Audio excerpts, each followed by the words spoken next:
myself Dr. Pallavi Rayalaphale, and I am going to teach you today BP 405T Pharmacognosy Unit 4. So, we were discussing about the first part of this unit where we discussed the different traditional systems of medicine, and in this part we are going to discuss about the different phytochemical constituents present in different plant materials. So, today we are going to start with the definition, classification, properties and tests for identification of alkaloids. So, what are these alkaloids? We have to understand about the alkaloids. So, it is a type of a secondary metabolite which is generally, if we look at the main features of this alkaloids, it is a type of a chemical constituent which is obtained from the amino acids. Okay. So, amino acids are the primary constituents or metabolites produced in all the plants. Okay. We already know that plants, they do the photosynthesis and they produce glucose, and from the glucose happens the synthesis of different chemical constituents, out of which we get the synthesis of amino acids. And when these amino acids are further treated by different enzymes, they get converted to the secondary metabolites which are the alkaloids. Generally, these alkaloids are produced by the plants and animals for certain reasons which are directly not related to the survival, but yes, they are related to their you can say safety. They make these plants safe by producing such poisonous ingredients in the form of alkaloids. However, these poisonous constituents in lesser concentration are very effective in nature. Okay. So, that is why it becomes a very important category of compound, because in very small concentration it shows a very good activity. So, the first thing for alkaloid is that it is manufactured from the amino acids. The second property is that a alkaloid will always have a nitrogen in a heterocyclic ring. Okay. So, we know that there are many amino acids which have nitrogen in the heterocyclic ring, and from those only, for example, tryptophan. Okay. So, from such amino acids, when the synthesis takes place, the nitrogen stays in the heterocyclic ring, then it is considered to be as an alkaloid. So, minimum it should have one nitrogen, and that nitrogen should be present in a heterocyclic ring. So, that is the second requirement of an alkaloid. And the third requirement is that it is generally produced from various plants, animals, microorganisms, and they are often seen that they demonstrate a marked physiological effect. Okay. So, it shows a very you can say high level of changes in the body takes place when it is administered to any individual, either animal or human beings. So, if we look at all these points, what are the 4 points? First of all, that they are derived from amino acids. Second thing is that they contain nitrogen in the heterocyclic ring. Third, that they are derived from plants, animals and microorganisms, and fourth thing is that they demonstrate a marked physiological action. So, this is the definition of the alkaloids. Alkaloids are basic nitrogen containing compounds usually derived from the amino acids. They are generally obtained from plants, animals and microorganisms, which often demonstrate a marked physiological action. So, now because of its nature that it contains nitrogen, it always have a lone pair of electrons, and these lone pair of electrons make these alkaloids basic in nature. So, generally majority of the alkaloids are basic in nature. Basicity is not the same in all the different types of alkaloids, because alkaloids exist in very varied forms and structures, which we are going to study in today's lecture. So, if we go at the properties of these alkaloids, so alkaloids, they are present in the plants as well as animals, in fungi as well as bacteria, and principally all have been reproduced in the labs also, and we can chemically synthesize in the lab as well. Alkaloids have a restricted distribution in certain plant families and genera. So, they are not found in all the plants, they are distributed only in a few plants and few genera. Few alkaloids also occur as glycosides.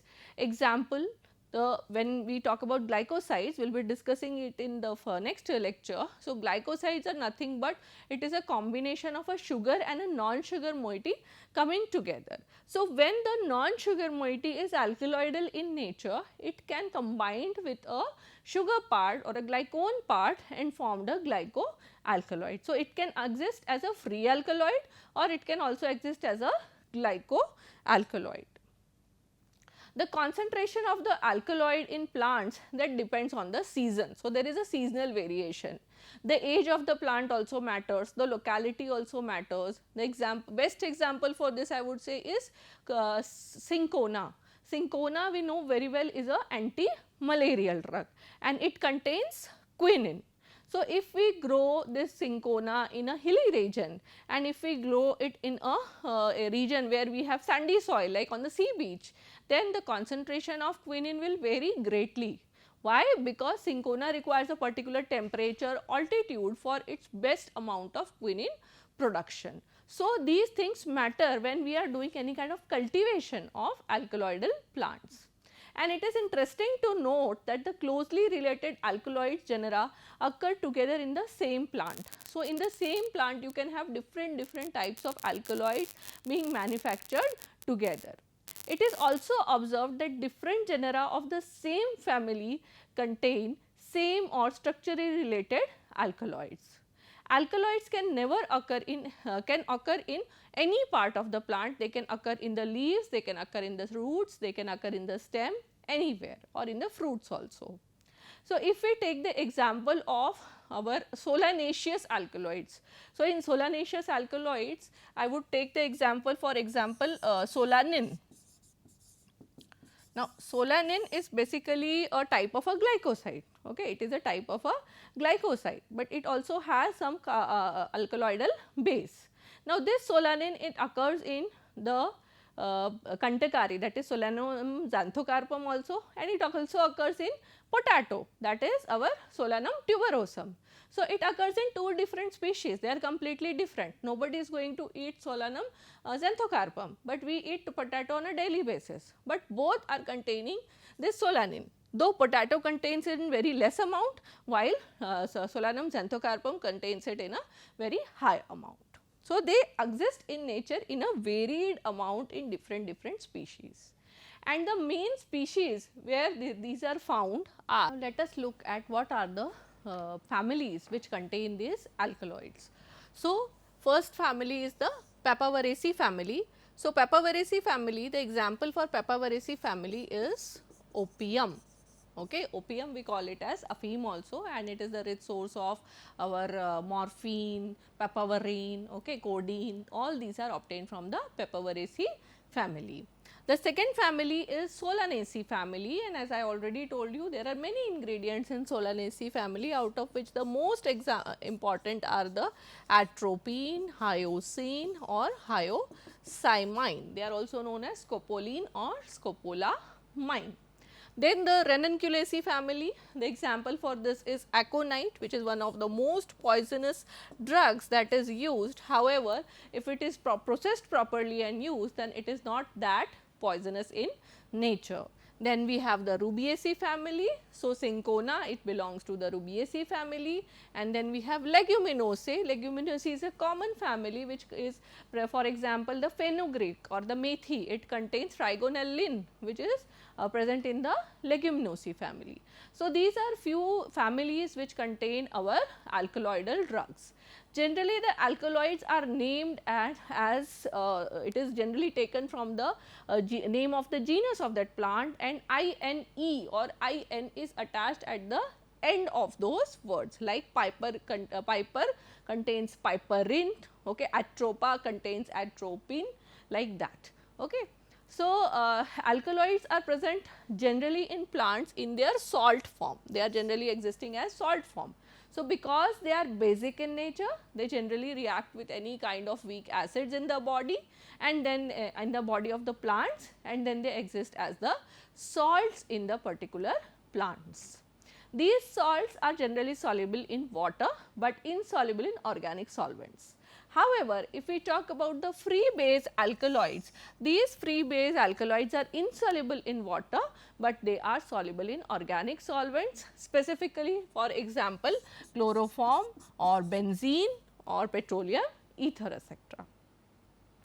Now, the identification tests of these alkaloids. So, the main identification tests of these alkaloids are mainly these 4 tests which have to be done for each and every sample. It is not that we will do only one test and then we will leave it, we have to always perform all the 4 tests. These are the general tests for alkaloids. Other than this, there are specific tests also for different types of alkaloids. But if we talk about the general test, the first test is known as the Bregendorf's test. It is known as the Bregendorf's test, and the reagent mainly is composed of potassium bismuth iodide. Okay. So, the solution is made up of potassium bismuth iodide, and when this reagent is added to our alkaloidal sample, the color change exists in the form of orange color. We get the precipitates which are orange in color.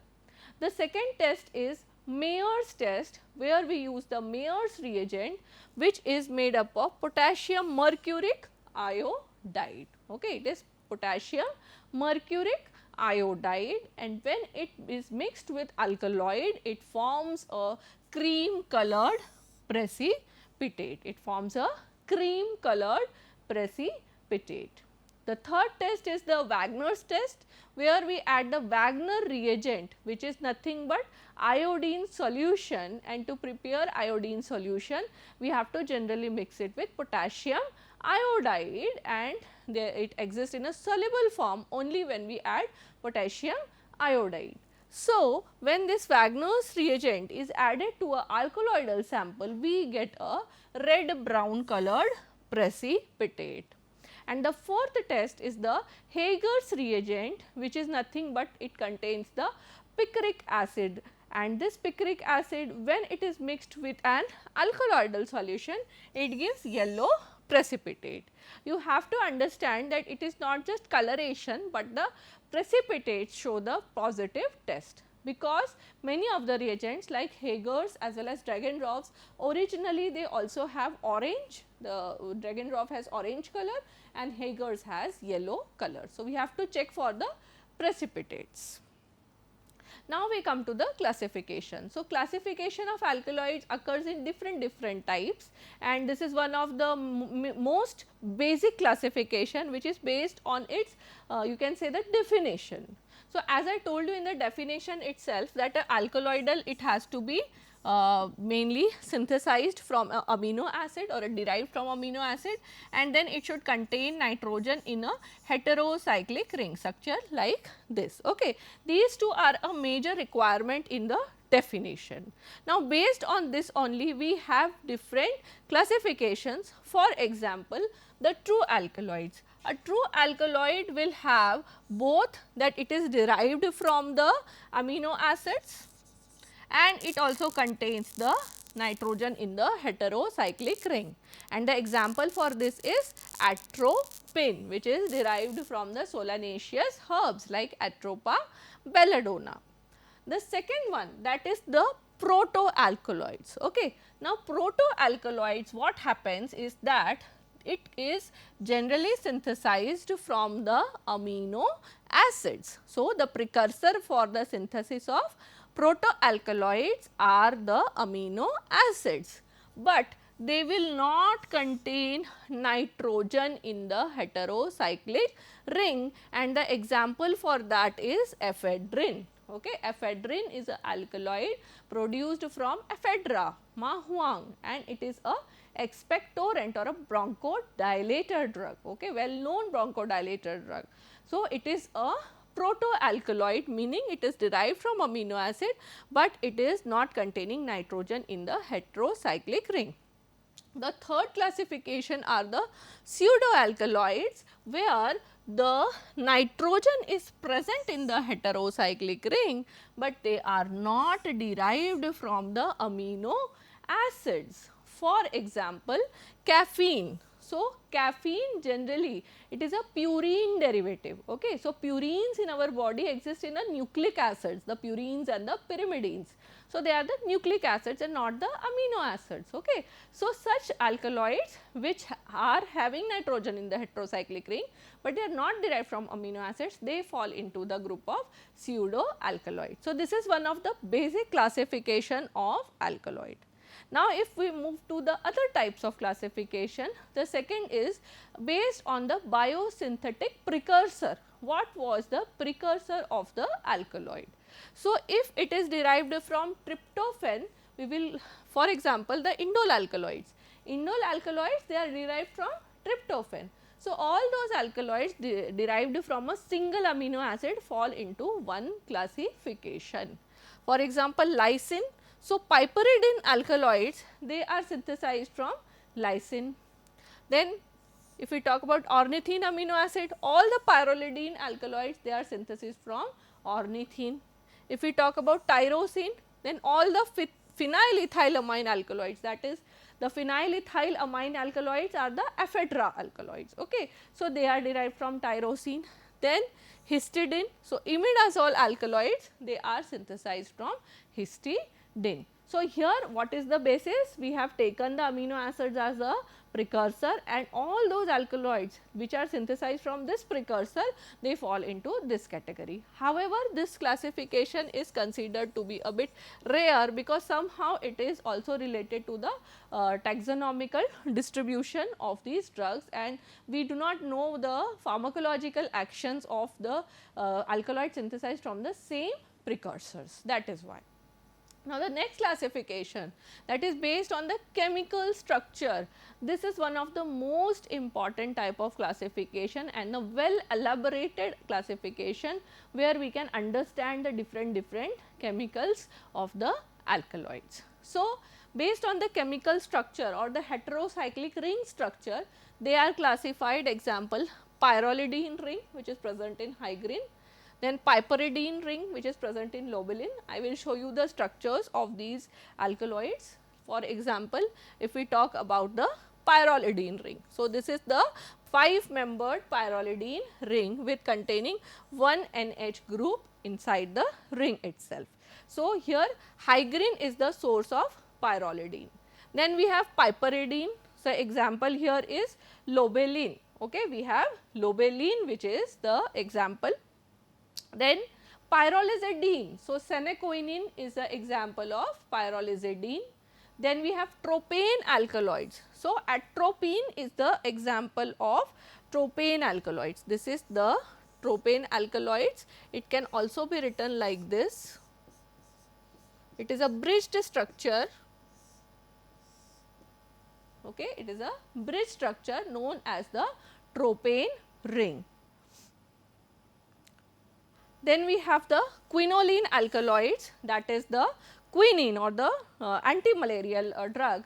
The structure is shown here. This is the quinoline ring, where you have the nitrogen present here. It can be depicted in a reversed pattern also, like this, where the nitrogen is on a lower side. Okay, this is the quinoline structure. If we look at the isoquinoline alkaloids, an example is morphine. So, isoquinoline is basically the isomer of quinoline. So, the nitrogen from here, it has shifted to this position. Okay. So, this is the isoquinoline structure, and the example is morphine. Then we have aporphine alkaloids, example is boldin. Indole alkaloids, the example is ergometrin. There are many compounds having the indole structure. Many of the anti-cancer agents, many of the antitussive agents, they have this indole structure. Then imidazole alkaloids, example is pilocarpine, which is generally used for the treatment of eye related problems, and this is the structure of imidazole. It contains 2 nitrogen in the 5 membered heterocyclic ring. Then we have diazosine alkaloids, the example is lupanin. Purine alkaloids. Now, I told you already the purine alkaloids are the pseudo alkaloids, and here if we look at the purine alkaloids, basically it contains nitrogen in the heterocyclic ring. Then we have the steroidal alkaloids, where a steroidal structure exists, and the example is solanidine, which I had given you the example earlier. So, steroidal alkaloids generally also occur as glycosidyl structures. Then we have the amino alkaloids or the phenylethyl alkaloids, where the example is ephedrine, and we have the diterpene alkaloids, example is aconitin. So, if we look at these structures, mainly pyridine, piperidine, pyrrole, indole, pyrrolidine, imidazole, tropane, pyrrolizidine, isoquinoline and quinoline structures together, they are the different categories of the alkaloids. These are only a few examples. There are many more different types of heterocyclic structures which exist. These are the common alkaloidal structures which are present. Now, we come to the pharmacological classification. This is the next type of classification. So, if we talk about the pharmacological classification, this generally tells us about the pharmacological activity of the drugs. So, we have different types of drugs which fall in separate groups. Okay. So, alkaloids, because it has a varied range of activities, it has to be classified into various types of the categories. For example, analgesics, cardiovascular drugs, CNS stimulants, depressants, dilatation of the pupil of eye, mydriatics, anticholinergics, sympathomimetics, antimalarials, purgatives, etc. Okay. So, we have so many different forms of activities of these alkaloids, and let us have a look at different examples. So, if we talk about morphine, morphine is a narcotic analgesic, it relieves from pain.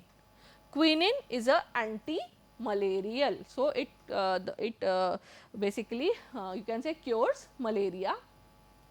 Strychnine acts as a reflex excitability. It is used to mainly it affects the neurons in the body or the ANS in the body. Lobeline is used as a respiratory stimulant.